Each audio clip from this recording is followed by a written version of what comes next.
Kalian tahu, ternyata selain dibenci kaum Balawi, Kang Deddy Mulyadi juga dibenci oleh PDIP.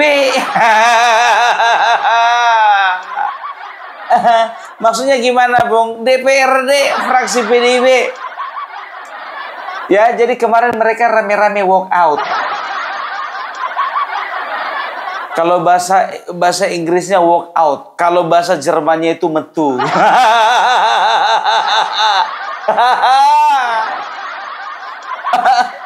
Keluar orang itu dari ruang sidang, Mbak. Katanya mereka nggak terima kalau Bapak KDM ya tidak klarifikasi dulu. Jadi kita bisa dapat kesimpulan ya kan, anak buah Megawati versus anak buah Prabowo.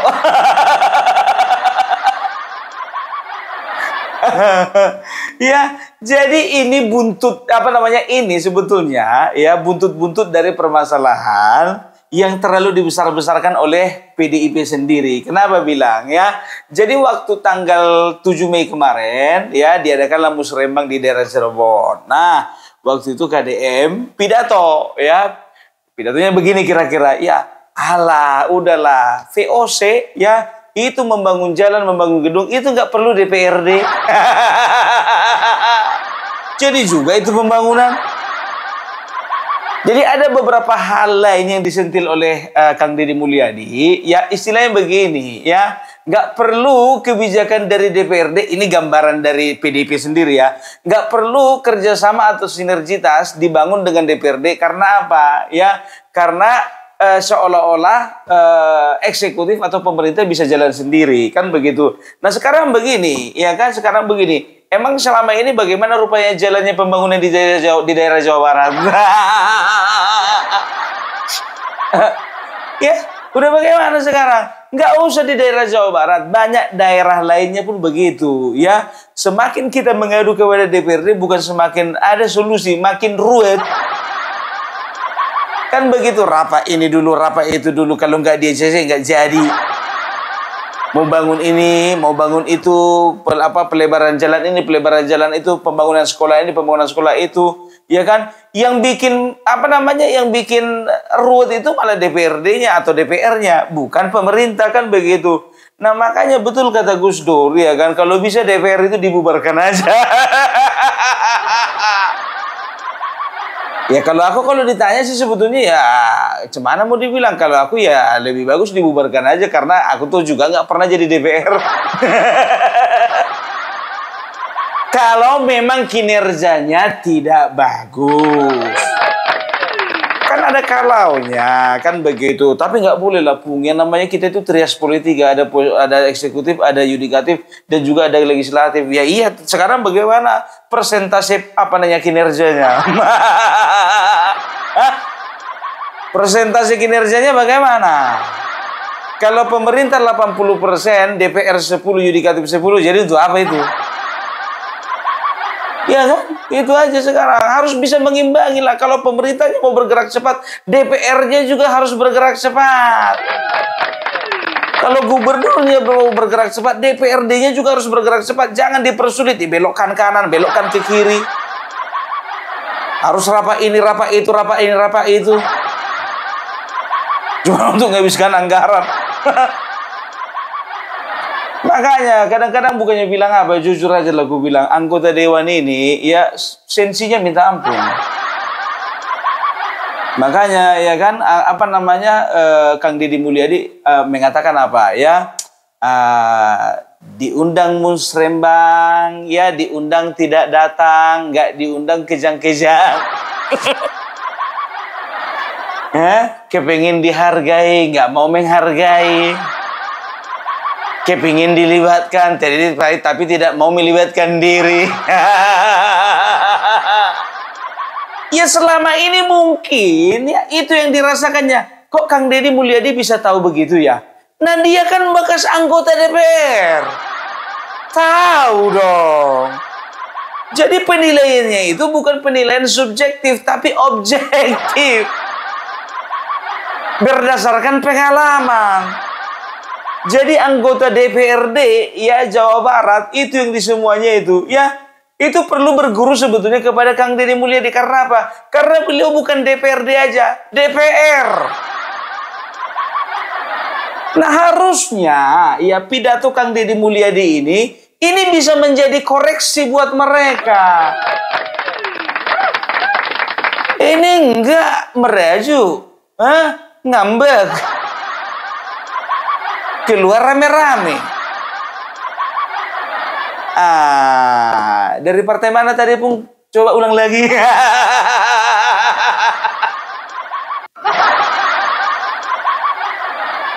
Oh, yang kemarin itu mau mencalonkan jadi gubernur rupanya nggak jadi ya, Bung. Sakit hati nih, nggak jadi barang itu kan. Alah, ya. Jadi kita udah tahu lah ya. Jadi ini hati-hati loh, bukannya bilang apa. Ya, ini ditonton masyarakat, apalagi masyarakat Jawa Barat, bisa hancur kalian. Ya bisa hancurlah kalian itu. Coba anggota DPRD ya, yang katanya memang apa namanya mewakili rakyat ya kan. Sampai Kang Deddy sendiri pun bilang apa? Katanya mewakili rakyat. Kang Deddy, bukan Kang Deddy aja, kami pun juga berpikir seperti itu. Katanya mewakili rakyat, katanya wong cilik. Jadi sekarang begini coba ya, Kang Deddy Mulyadi itu sekarang bagaimana? Ya beliau sekarang gini, apakah beliau itu menyentil DPRD keseluruhan atau cuman DPRD fraksi PDIP? Tanda tanya besar. Biar kami jawab dengan tanda seru. Kalaupun ada pernyataan seperti itu, apakah harus ditanggapi secemen itu gitu loh? Harus klarifikasi? Kayaknya enggak deh. Ngapain diklarifikasi kayak gitu? Diharapkan Bapak KDM bikin klarifikasi, rupanya bikin video dia. Kalau dia enggak, alah santai aja. Gak ada kalian pun jalannya pembangunan ini. Gak ada kalian pun juga rakyat ini bisa kurus. Dan begitu, udahlah, jangan banyak alasan lah. DPRD mengatakan, kenapa kita tidak bisa bersinergi? Emangnya bisa gubernur jalan sendiri? Emangnya bisa eksekutif berjalan sendiri? Kita ini dibangun dari 3 prinsip. Legislatif, yudikatif, dan juga eksekutif. Iya Bapak, tergantung kinerjanya. Udah berapa kali gue bilang? Otot itu aja. Ya kan? Jadi sekarang coba dulu berpikir jernih, ya. Tolong dulu berpikir dengan rasional, ya. Jadi jangan baperan, ya. Malu kalian dilihat sama rakyat di Jawa Barat. Ini bukan jadi tontonan rakyat Jawa Barat aja. Di kampung kami pun Sumatera Utara jadi tontonan ini. Sedangkan yang ngasih link videonya ini aja biar tahu kalian dari temanku di Kalimantan. Ada lagi yang ngirim dari Sulawesi. Ada yang ngirim dari Papua. Ditonton kalian, wah. Waduh, ya. Jadi tolong ya rakyat dan juga masyarakat yang ada di Jawa Barat, tolong tandai dulu siapa-siapa yang keluar itu. Udah bisa kalian nilai sendiri kan? Mengkritik boleh, dikritik nggak boleh. Masa kayak gitu, cemen kali lah kau. Kalau memang dikritik seperti itu, ya jawab dengan lugas, ya. Ya sudah, kami menganggapnya ini sebuah pukulan buat kami semuanya untuk kita bisa bekerja lebih profesional lagi. Harusnya seperti itu tanggapannya. Kan begitu. Dan itu kan juga suasananya bukan lagi rapat, kan lagi pidato beliau, kan begitu, ya kan. Jadi orang kalau dalam pidato itu ya biasalah, ya kan, mengucapkan candaan-candaan. Kita kan udah tahu, ya kan, Bapak KDM ini ya, Kang Deddy ini kan orangnya selera humornya tinggi gitu loh. Ya ini kenapa ini selera anggota DPRD udah kehilangan selera humornya. Udah kehilangan selera humornya ya. Ya selera humor gak ada lagi Pung. Yang ada itu selera makan. Makan apa? Ya makan Indomie, makan karedok, makan gado-gado, makan bala-bala. Ada yang tahu nggak bala-bala apa? Iya kan? Jadi waktu aku pindah ke Jawa Barat dari Jakarta, ya kan? Ini beli itu bakwan. Naon? Bakwan. Naon bakwan katanya kan? Itu bakwan. Oh, bala-bala. Jadi bakwan itu kalau di daerah Sunda teh namanya bala-bala. Kalau di kampung kami bala-bala itu merayap di dinding itu yang ada jaring-jaringnya itu. Pung itu laba-laba, pung laba-laba. Aduh ya. Jadi kalau bisa dikatakan ya, aduh, emang udah semaksimal apa sih kerja kalian? Ku bilang sama kalian ya, kalau memang sudah maksimal kerja kalian, gak akan pernah mungkin kalian dikritik. Gak pernah, ya kan? Ini gubernur loh mengkritik kalian. Ya, dan kalian harus terima kritik itu karena apa? Kritik itu dari dalam orang yang juga pernah duduk di lembaga legislatif. Kecuali kalau misalnya beliau nggak pernah duduk di lembaga legislatif, baru kalian apa namanya bikin klarifikasi ya, dan juga kalian konferensi pers kalau boleh, ya kan? Semua anggota DPRD dari fraksi PDIP kalau bisa di kantin bikin konferensi pers. Apa maksudnya Kang Deddy Mulyadi itu? Bikin pernyataan seperti itu mendiskreditkan PDIP? Kelihatan kalau Kang Deddy nggak pernah jadi legislatif.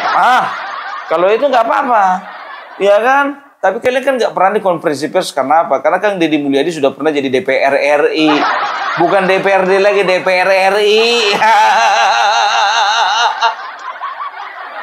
Ya kan? Sebetulnya sebagian itu juga mengamininya sebetulnya apa yang dikatakan Kang Deddy Mulyadi. Kan begitu, ya kan? Sekarang coba, ya bukannya bilang apa, ya ini dari Deddy Sitorus sendiri untuk jadi DPR itu kan ada ongkos, ya kan? Kalau misalnya kabupaten paling tidak 4 miliar.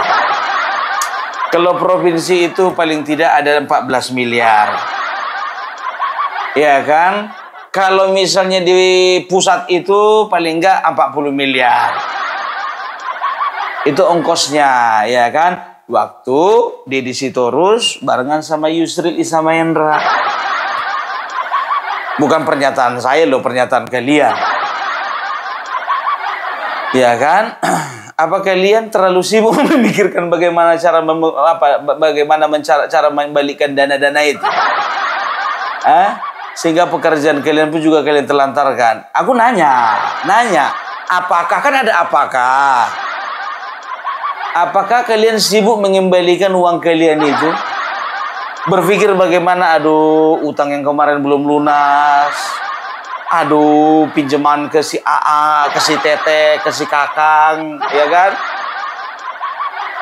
Itu dia. Jadi lupa kalian itu berpikir yang apa? Berpikir jernih. Aku nanya apakah, kan begitu? Mudah-mudahan enggak. Mudah-mudahan kalian itu adalah anggota dewan yang memang bisa menjawab kebutuhan rakyat dan juga bisa mewakili suara rakyat. Kan begitu. Tepuk tangan dong. Enggak. Apain kami tepuk tangan, Pung? Ya kami harap, yang kami rasakan pun juga kehadiran DPRD pun juga tidak mewakili aspirasi kami kok. Ya mereka kan juga kalau misalnya bikin undang-undang mana pernah ditanya ke rakyat. Mana pernah diperdulikan itu situasi di lapangan, nggak pernah. Nggak pernah juga melihat bagaimana apa yang dialami oleh rakyat. Apakah sebetulnya hasil-hasil rapat mereka itu memang pro rakyat atau tidak? Katanya wong cilik. Katanya memikirkan rakyat. Apaan itu? Pas pemilihan aja datang ke sini. Maklumlah kalian itu, ya kan, kita ini kan rakyat biasa. Mereka kan kalau sudah terpilih itu kan mereka kan sangat sibuk. Tapi tidak semua, itu hanya oknum. Masalahnya opung oknum tapi banyak. Masih banyak kok ya DPRD dan DPR itu ya yang masih memikirkan rakyatnya, masih banyak. Sebelah sana ribut-ribut, tapi lebih banyak lagi yang nggak memikirkan opung. Itu kan penilaian di sana. Kalau penilaianku, kalau ku tengok semua anggota dewan kita ini udah bagus-bagus, ini udah semuanya memikirkan rakyat. Semua, saking memikirkan rakyat mereka lupa pulang. Nggak ingat lagi makan, nggak ingat istirahat. Makanya mereka ketiduran di ruang sidang. Karena beratnya beban yang dipikirkan mereka untuk memikirkan bangsa ini. Betul.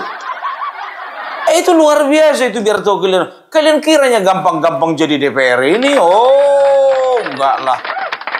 Susah jadi DPR ini, biar tahu kalian. Merumus undang-undang, ya kan? Setelah itu mencocokkan undang-undang dengan kebijakan-kebijakan pemerintah. Setelah itu berpikir bagaimana caranya meningkatkan kesejahteraan rakyat. Setelah itu bagaimana caranya memperlancar pembangunan di daerah-daerah. Kan begitu. Itu dewan. Iya, makanya mereka capek memikirkan itu sehingga mereka sering ketiduran di ruang rapat. Iya, karena apa? Mereka capek loh, capek kali. Yang kalian kiranya kalian yang gampang-gampang duduk di kursi sambil nonton TV, scroll-scroll TikTok. Kalau mereka nggak ada waktu lagi untuk kayak gitu, nggak ada. Nggak ada lagi, sibuk. Sibuk untuk negara ini, sibuk.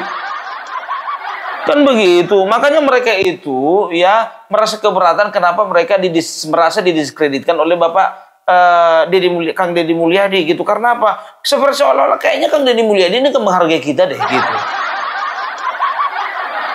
Dia emang nggak tahu kalau kita ini kerja. Emangnya Kang Deddy Mulyadi ini nggak tahu kalau kita terbebani dengan beban-bebannya rakyat. Enak aja Kang Deddy Mulyadi ini. Kita ini juga capek loh ngurus rakyat. Kita ini capek loh menjadi wakil rakyat. Dengan gaji yang gak seberapa. Gajinya pas-pasan. Tunjangan juga gak seberapa. Ya namanya juga pengabdian. Pengabdian. Iya makanya itu aku sangat orang yang paling respect kepada apa namanya DPR. Iya betul. Karena tahunya aku capek kali. Aduh. Aku udah kubayangkan kalau aku jadi kalian nggak sanggup aku, betul nggak sanggup. Nggak bisa kubayangkan dia bagaimana, ya kan? Aku itu susah tidur gara-gara mikirkan bangsa ini. Aku itu susah, ya kan, untuk memikirkan hutangnya bangsa ini. Aku juga setiap hari dihantui ya dengan rasa lelah karena setiap hari harus turun ke lapangan untuk memperhatikan bagaimana masyarakat ini. Kayaknya nggak siap lah. Hanya orang-orang pilihan yang sanggup menjadi anggota dewan. Jadi nggak tertarik kok jadi anggota dewan. Nggak bisa. Itu hanya orang pilihan. Iya, orang pilihan itu. Kok lain kok pun nadanya pun kok agak turun ke bawah. Ya, aku kan sedang memuji. Ada rupanya menghina. Enggak. Aku sedang bersimpati dan juga berempati, kan begitu, ya kan? Kita juga fair-fairan juga lah. Enggak semua anggota dewan seperti itu. Enggak semua, tapi banyak. Banyak itu kan relatif, kan? Ku bilang enggak sebagian besar. Bagiku 2 udah banyak. 3 juga udah banyak. Bagi sebagian orang kecil. Bagiku banyak itu.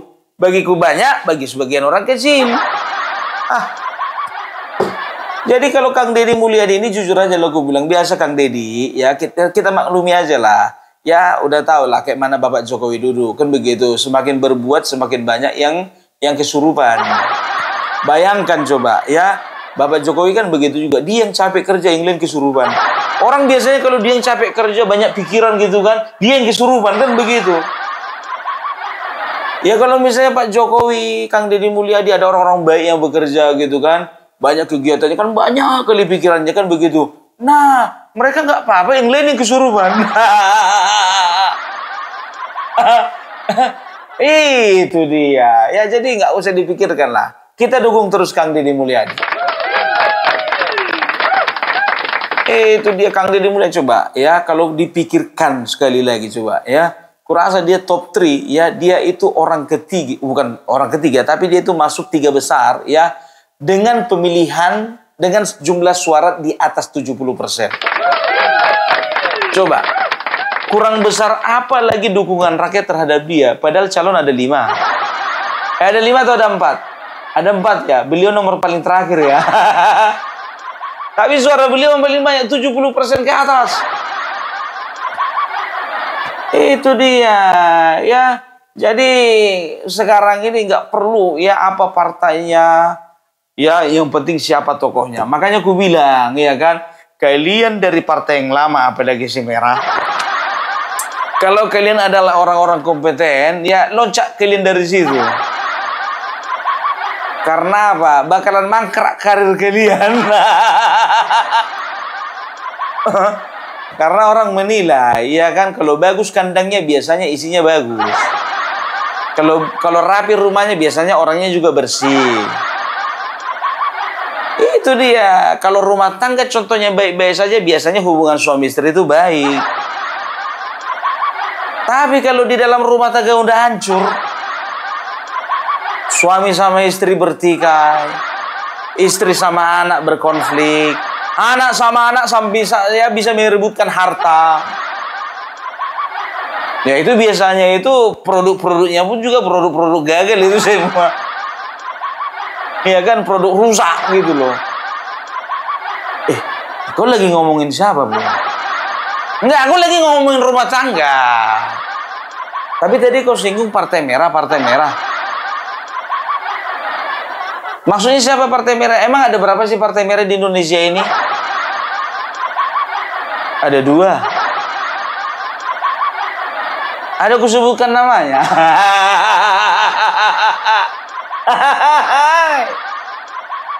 Kecuali kalau kusebutkan namanya, iyalah ya. Makanya aku bilang, kalau aku lihat ini ke depannya ini ya, 2029 penangkaran burung Garuda bakalan ada di mana-mana.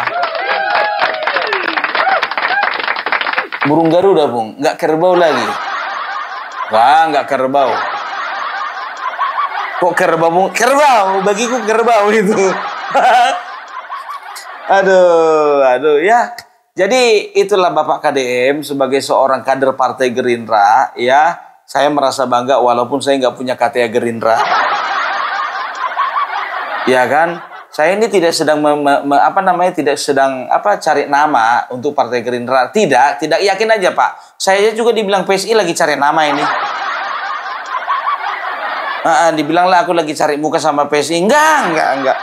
Sekarang aku juga muji-muji Partai Gerindra, aku nggak lagi cari muka, enggak. Jadi maju terus ya Pak KDM ya. Tidak peduli apapun partainya, yang penting ketika seorang pemimpin itu mampu ya mengayomi masyarakatnya, mampu menjalankan program-program pemerintahnya, itu sudah cukup.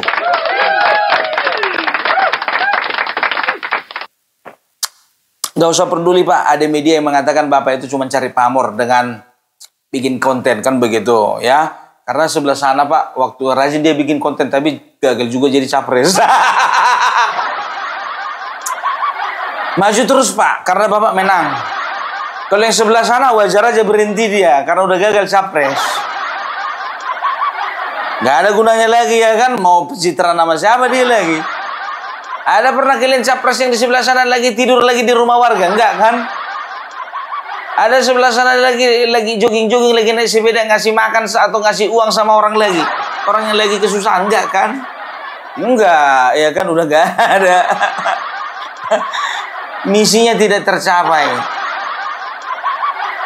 Ya, jadi ini koreksi nih untuk DPRD ya. Jadi tolonglah kalian itu jangan baperan lah. Ya, antong gede ambek. Lamun bahasa Sunda nanti tong gede ambek gitu. Jangan gampang marah gitu loh. Nggak boleh. Masa gara-gara kalah marah. PKS biasa aja tuh. PKB juga biasa aja, nggak ada kayak gitu. Ya kan? Itu dia makanya aku bilang, ya kan santai aja, Wak, santai. Oke, ya. Jadi untuk masyarakat Jawa Barat, tong pohonnya dukung terus Bapak Aing, ya. Please deh, opung parbelak didengekeun. Doakan terus Bapak Kang Deddy Mulyadi menjadi pemimpin yang amanah, walaupun tanpa dukungan sebagian kecil DPRD. Oke, salam parbelak, salam NKRI, NKRI harga mati.